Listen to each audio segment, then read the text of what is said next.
আসসালামু আলাইকুম। আমি তৌফিক হোসেন স্বাগত জানাচ্ছি এনটিভির মধ্যরাতের খবরে। ক্রাউন 7 শিরোনাম দেখছিলেন, এবার বলছি পুরো খবর। এইচএসসি ও সমমানের পরীক্ষা বাতিলের সিদ্ধান্ত বৈষম্য বিরোধী ছাত্র আন্দোলন সমর্থন করে না বলে জানিয়েছেন সমন্বয়করা। সচিবালয়ের শাহবাগ প্রেস ক্লাব দখল দুরভিসন্ধিমূলক ষড়যন্ত্র বলে মনে করেন তারা জানান, সংকটকালীন সময়কে পুঁজি করে অন্তর্বর্তীকালীন সরকারকে বিপদগ্রস্ত করার চেষ্টা চলছে। কায়কোয়াত মাহমুদের রিপোর্ট। মঙ্গলবার দিনভর এইচএসসি ও সমমানের স্থগিত থাকা পরীক্ষা বাতিলের দাবিতে সচিবালয় ও এর আশেপাশের এলাকায় চলে দফায় দফায় বিক্ষোভ।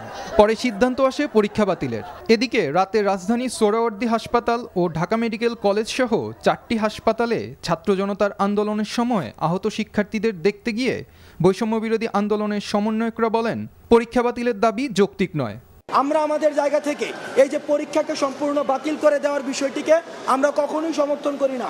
কারণ মেধা ছাড়া এভাবে কোনোভাবেই একটা ছাত্র পরীক্ষা ছাড়া একটা ছাত্রকে কখনোই মূল্যায়ন করার সুযোগ নেই। অনেকে নেমেছে অনেক অযৌক্তিক দাবি নিয়ে। আমি স্টুডেন্টদেরকে প্রশ্ন করতে চাই, আসলে আমি ধরে নিচ্ছি কোন স্টুডেন্ট যদি আমার কাছে দাবি করতো যে ভাই বোনরা আমাদের আহত হয়েছে তাদের পরীক্ষা বাদ দিয়ে কি ব্যবস্থা নেওয়া যায়, যৌক্তিক।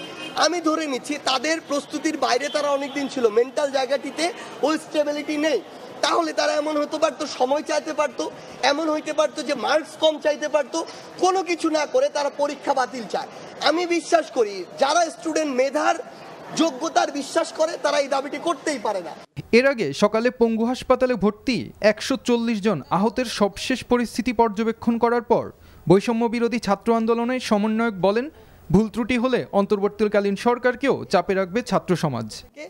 Kaykobad Mahmud, NTV news, Dhaka.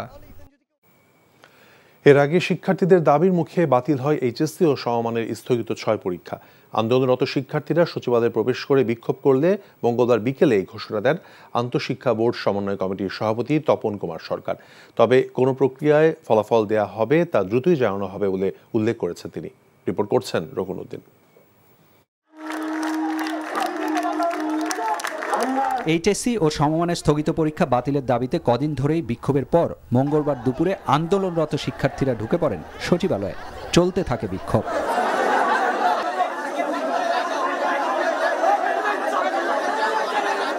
অনেক ভাইরা হাসপাতালে আছে যাদের হাত পা নাই, তারা কাতরাচ্ছে। আপনার হাসপাতালে গিয়ে দেখেন তাদের কি অবস্থা। আমাদের আর পরীক্ষায় বসতে যাচ্ছি না, বাকি মূল্যায়ন তারা করে আমাদের রেজাল্ট দিয়ে দিবে। আমরা এখন চাই আমাদের যেমন 7টা পরীক্ষা নেওয়া হয়েছে, বাকিগুলা এসএসসি পরীক্ষা অনুযায়ী আমাদের রেজাল্টটা করে দিক।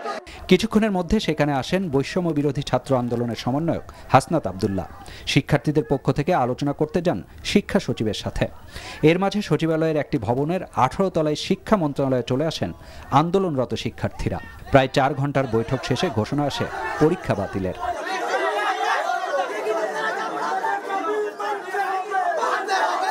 এখান থেকে আমরা ওই অবশিষ্ট পরীক্ষাগুলো বাতিল ঘোষণা করছি। ফলাফল মূল্যায়নের বিষয়ে অচিরেই আমরা একটা পর্যালোচনা করে সিদ্ধান্ত জানাবো। বাতিলের ঘোষণা এলেও প্রজ্ঞাপন না হয় সচিবালয়ের গেটগুলো বন্ধ করে রাখেন আন্দোলনরত শিক্ষার্থীরা। ফলে অফিস শেষ হওয়ার পরও সেখানেই আটকে পড়েন সচিবালয়ের সব কর্মকর্তা ও কর্মচারীরা। সন্ধ্যা 6টা নাগাদ একটি গেট খুলে দেওয়া হলে ধীরে ধীরে বের হয়ে আসেন সবাই। রকুনউদ্দিন, এনটিভি নিউজ, ঢাকা। শেখ হাসিনা দেশ ছেড়ে পালিয়ে ভারতে বসে বিপ্লবকে নস্যাৎ করার চক্রান্ত করছে বলে অভিযোগ করেছেন বিএনপি মহাসচিব মির্জা ফখরুল ইসলাম আলমগীর। যত দ্রুত সম্ভব তাকে বাংলাদেশ সরকারের কাছে তুলে দিতে ভারতের প্রতি মঙ্গলবার আহ্বান জানান তিনি। অন্যদিকে ছাত্রদল আয়োজিত শোকসভায় গুম, খুন, নির্যাতনের শিকার ব্যক্তিদের স্বজনরা জড়িতদের বিচারের দাবি জানায়। আরও জানাচ্ছেন শফি মাহমুদ সাগর।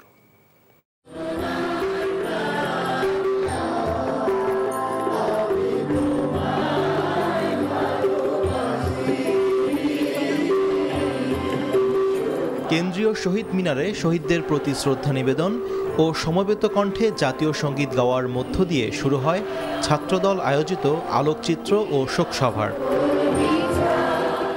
এই অনুষ্ঠানে অংশ নেয় বৈষম্য বিরোধী ছাত্র আন্দোলনে শহীদদের স্বজন, গুম খুনের শিকার ব্যক্তিদের পরিবারের সদস্যবৃন্দ, লেখক, সাহিত্যিক, বুদ্ধিজীবী সহ অনেকে। উপস্থিত ছিলেন বিএনপির উচ্চ পর্যায়ের নেতারা।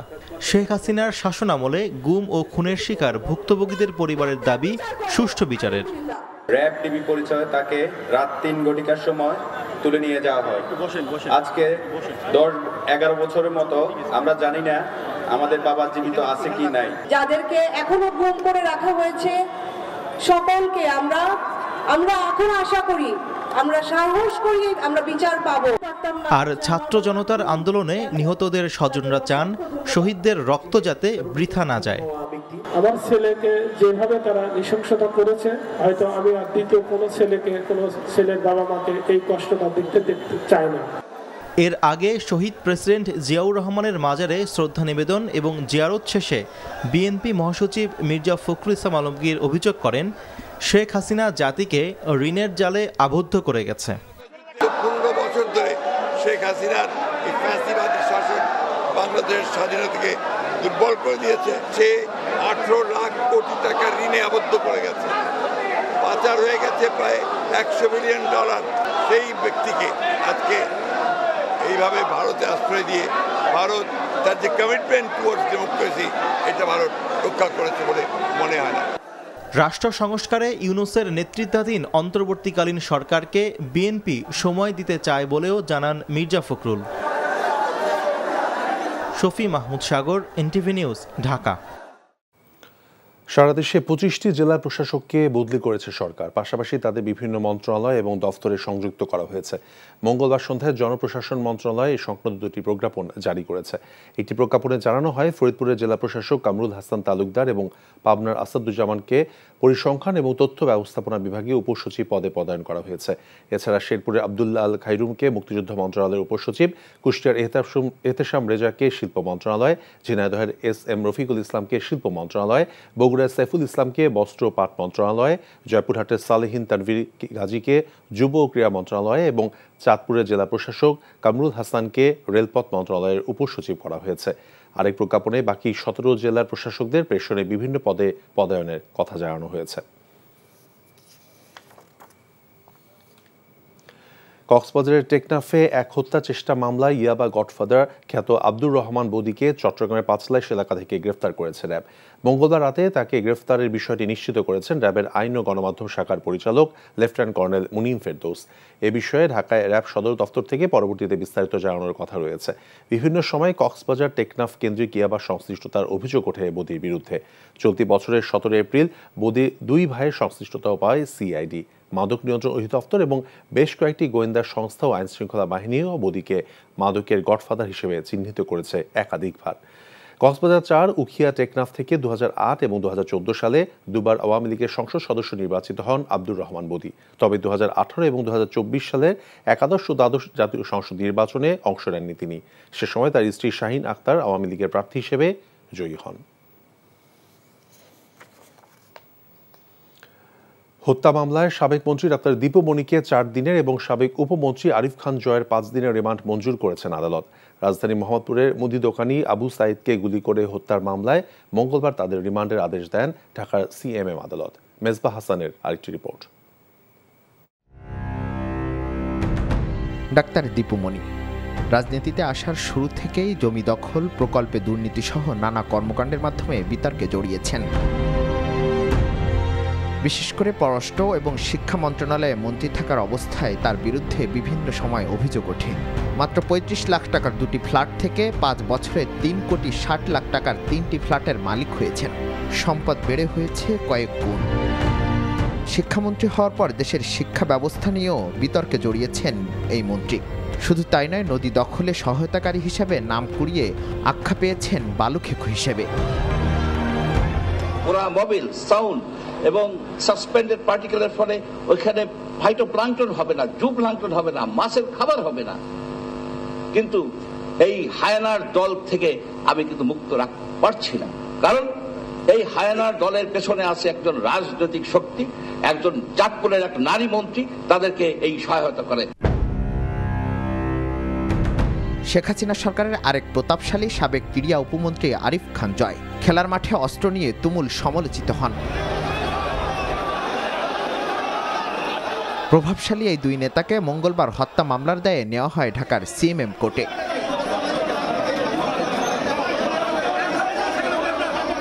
নিরাপত্তার মধ্যেও অনেকেই ক্ষোভ প্রকাশ করেন তার উপর।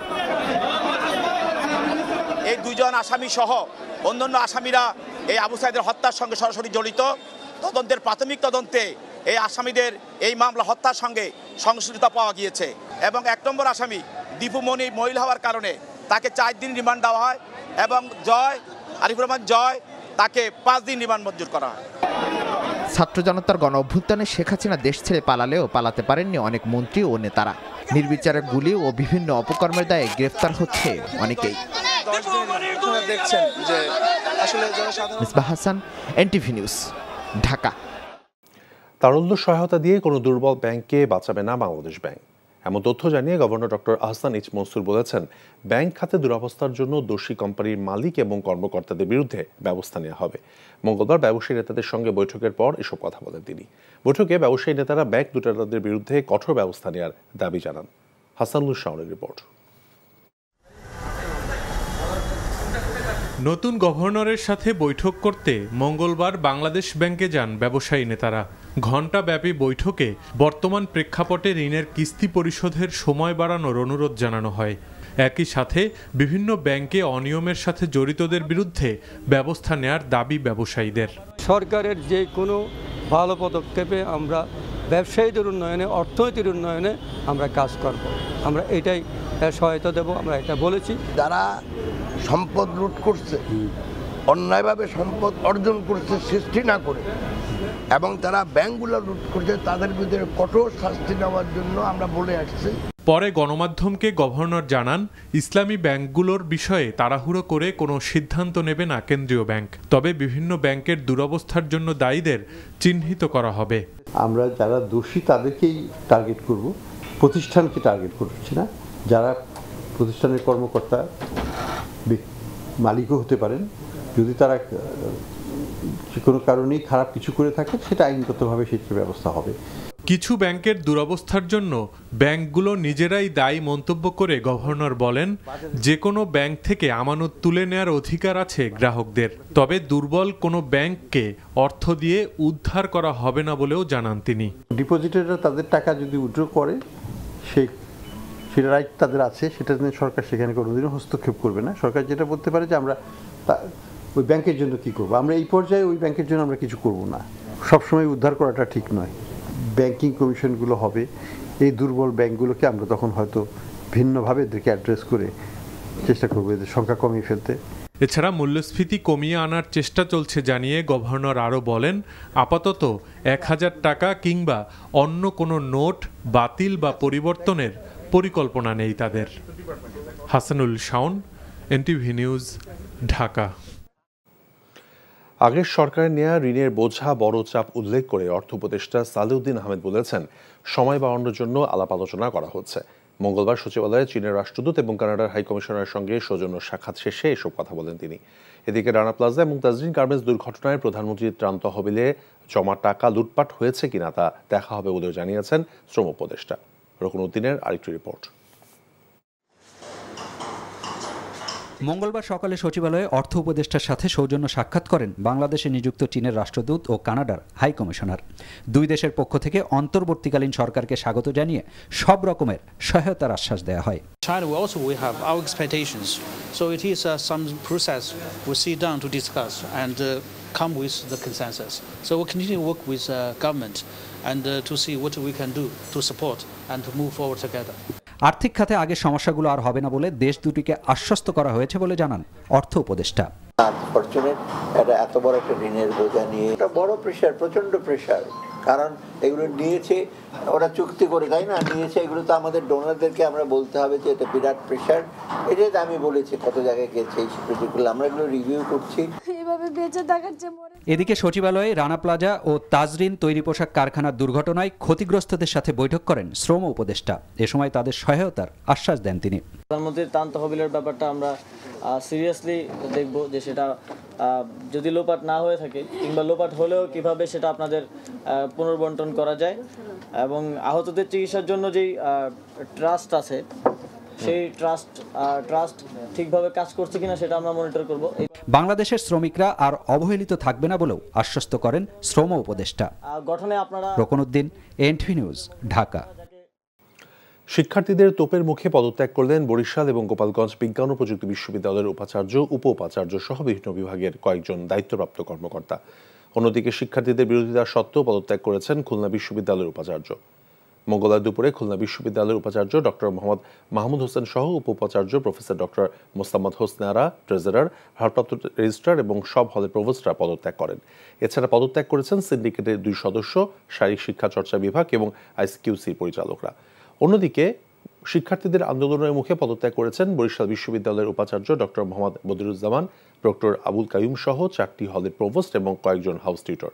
পদত্যাগ করেছেন গোপালগঞ্জ বিজ্ঞান ও প্রযুক্তি বিশ্ববিদ্যালয়ের উপাচার্য ডক্টর AQM মাহবুব এবং উপ উপাচার্য প্রফেসর ডক্টর শামসুল আলম।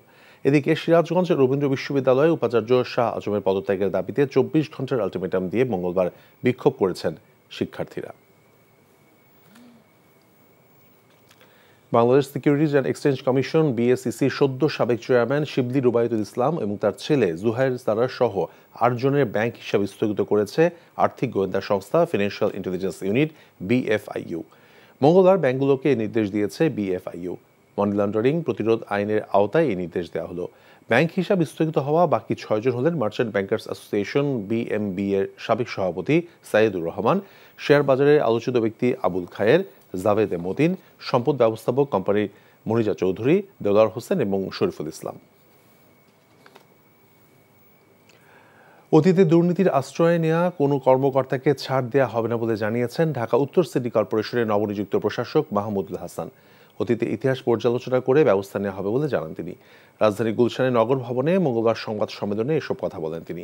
এ সময় ডেঙ্গু নিয়ন্ত্রণ সহ সকল নাগরিক সেবা নিরবিচ্ছিন্ন রাখার কথাও বলেন মাহমুদুল হাসান।